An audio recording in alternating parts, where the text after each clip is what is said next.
शुद्धतेचा, आनंद आरोग्याचा, शुभ कार्य असो वा कोणताही कार्यक्रम, आनंदाच्या बासुंदी, श्रीखंड आणि आईस्क्रीमची चव असणारी आनंदाची उत्पादने, आईस्क्रीम, कुल्फी, श्रीखंड, बासुंदी, दही, ताक, लस्सी, पेढे, कप, कोन आणि बरंच काही.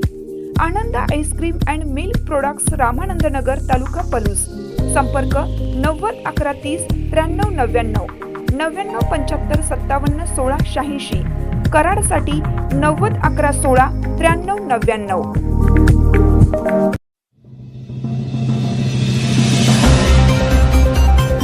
हुतात्म्यांच्या स्मृती जपण्याचे काम नागनाथ अण्णांनी अखंडपणे केलं. पत्रकार संपत मोरे.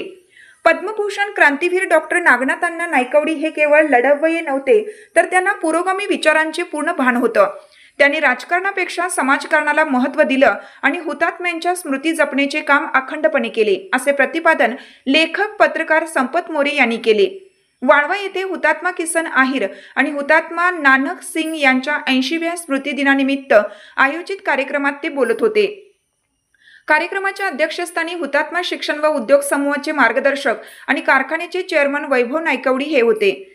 त्यांनी आपल्या भाषणात सातारच्या प्रति सरकारचा इतिहास नव्या पिढीपर्यंत पोहोचवण्याची गरज व्यक्त केली व यावर मालिका सुरू करण्याचा मानस बोलून दाखवला. प्रारंभी बाळासाहेब नायकवडी यांनी हुतात्म्यांच्या शौर्याची गाथा सांगून प्रास्ताविक केलं. याप्रसंगी नवनिर्वांचित जिल्हा परिषद सदस्य संताजी मेटकरी, पंचायत समिती सदस्य प्राची आहिर व रुपाली पाटील तसेच आदर्श प्राध्यापक पुरस्कार प्राप्त प्राध्यापक राजा माळगी यांचा सत्कार वैभव काका नायकवडी यांच्या हस्ते प्रदान करण्यात आला.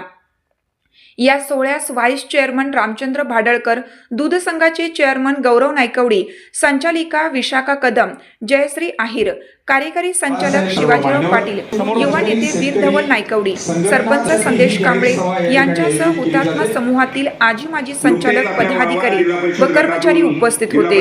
कार्यक्रमाचे संयोजन व सूत्रसंचालन राजा माळगी, हासिन वलांडकर, सुरेश खंदाळे, मुकेश पवार यांनी केलं, तर सागर चिखले यांनी आभार मानले. तर मागल्या एक जी लहान मुलं आहेत त्यांना एक प्रश्न पडेल की अण्णांनी एवढं कशासाठी केलं, म्हणजे इंग्रजांच्या विरोधात लढले, एवढं लढाई केली, तिथं हुतात्मे काही लोक झाली, हे सगळं कशासाठी, म्हणजे काय. खरं तर आपल्याला आपण इतिहासाचं ओझं वागवायला कुठंतरी कमी पडत चाललेलो आहोत असं मला वाटतंय.